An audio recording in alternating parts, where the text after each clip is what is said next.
fucking idiots too. What are you talking? Yeah. Like everybody's Yeah. a fucking idiot when they're 20. Everybody's a self-important asshole in their 30s. You know what I mean? Like these are all generational things. And as you get older, you realize it. It's like when the New York Times writes an article, like, you're not going to believe this, but 20 somethings really like going out to dinner with their friends and drinking. It's really unique to this generation. Millennials love it. Gen Z loves this. Like, no shit. Everybody fucking loves that because you got money and you got friends and you're not going out with your parents anymore. Right. Do you know these families are leaving the city?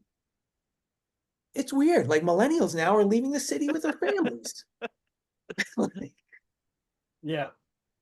No, it's really, I think it's a really good thing to have, and to be able to, like, it's almost like Rock did this a while ago, right? Yeah.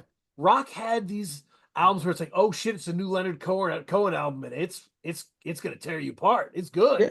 Yeah. And hip hop never allowed that to be. I always, and you'll feel me on this, Alaska, I always wanted more Slick Rick albums.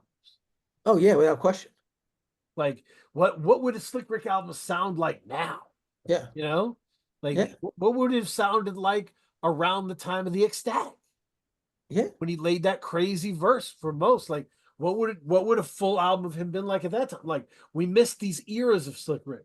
Yeah. I mean, but to the point about what you're talking about with LL, I put weird accents on that. Like, LL. Yeah, but what you're talking about with LL, like, no, I can't say it any other way. You just have to say the whole name or you can't say it right. Yeah. But what you're talking about with him, like, I'm super excited for this record. I haven't been excited for an LL Cool J record probably since 14 Shots to the Dome. Right. Right? Like, and everything I've heard, I'm like, that's fucking dope. Mm-hmm. Like, I want to hear artists like having experience and having age and having wisdom. Yep. Like, that's exciting to me. Yep. And I want to hear them like being passionate about rapping. Like, I'd much rather hear LL like go weird and do like crazy rap shit than hear Fat Joe talking about all the women that he's fucking when we all know that he just stays at home with his wife. Right. Like, I don't know. Like, I want to see that type of shit. I want to see a mature, like, I'm the older dude on the block Fat Joe record. Mm-hmm. Like, I'm your fucking cool uncle Fat Joe record. That's the record I want to see from Fat Joe. Yeah. You know what I mean? Like, I don't care about you being at the club. It's kind of weird that you're at the club, Fat Joe. You're 50. Like, I want to hear about you, like, having the whole family over and fucking barbecuing for them at your pool. The label won't let him, man. Listen, the label won't let him, man. But that's what I want to hear. Right. I understand. Yeah. Me too. And if that's like, you, like, the blueprint for that in my head would be like, look at what Bruiser Wolf did with that. The first song of that album, Let the Young Boys Eat, right? Yeah. Like, it's like, he's acknowledging his age in the game and in life. Yeah. Being like, I'm going to let these young boys eat. Like, I'm in this phase of my life. That's really dope. And he made it swing and he made it fun. Like, but it's real. Yeah. I think that a lot of older, very famous rappers are, and this will sound negative, but it's not inherently negative. They're employees. Yeah. And, absolutely. Yeah. You know, and, they get paid very well. Yeah. We're talking about the famous ones here.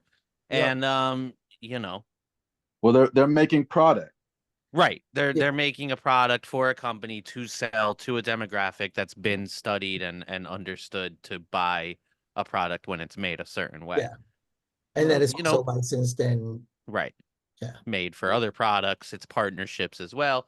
So it would be interesting. Like that would be sick, and maybe it will happen because these guys are gonna get even older than they are now.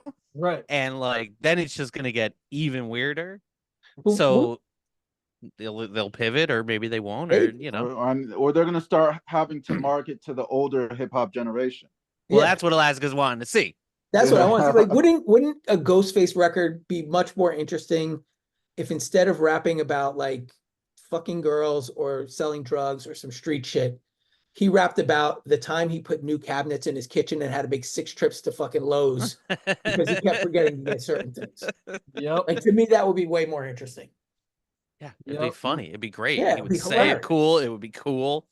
Yeah. It'd be like a straight up like a Fish Scale banger type beat, but it's all about him going to like a PTA meeting. Yeah, Shaky Dog, but PTA meeting. Right. Honestly, Shaky Dog might be the greatest Ghostface song of all time. It's fucking either great. that or Maxine. All It's time. great. I mean, I think you got a good idea. I mean, I think that's going to be the future. They're going to need to start, once the generation start turning 40, 50, they're going to need to start marketing. Oh, we'll towards see. I them. mean, some of them are very rich. Not all of them. Some of them are very rich. Right. Some of them are maybe not, as inherently creative as they once were or whatever. But some rappers may make a turn and be like, "Yo, this is fun. I'm gonna make records with just my friends. We don't have a corporate label anymore, Yeah, but we can that'd still be put it great. out." I would rather hear like a dude, like a middle class rap dude, like not Jay-Z, not Nas, but like somebody like Devin the Dude, make a song, an aquatic song about a boat, like a yacht kind of song. But his boat is like where he goes to drink and get away from his family, and he constantly has to fucking work on the thing. Like, and it's just like for it to even be seaworthy, he's working on it every weekend. There So you he go. has to get out like 4 times in the summer. Man, it's and I think it like the group that I think transitioned, because I used to make jokes and be like, man, shout out to D Block. They've been killing people for 20 years. Yeah. But like they transitioned a little bit, and like Yeah. Styles P was making love songs about his wife and like Yeah. talking about No, those 3 guys are like they own companies. They have like a juice. They're interesting dudes. They stay Yeah, relevant. right. They're way more interesting now to me now than they were Yeah. 20 years Yep. ago. I think that's fair. I think Yeah. that's fair. But yeah.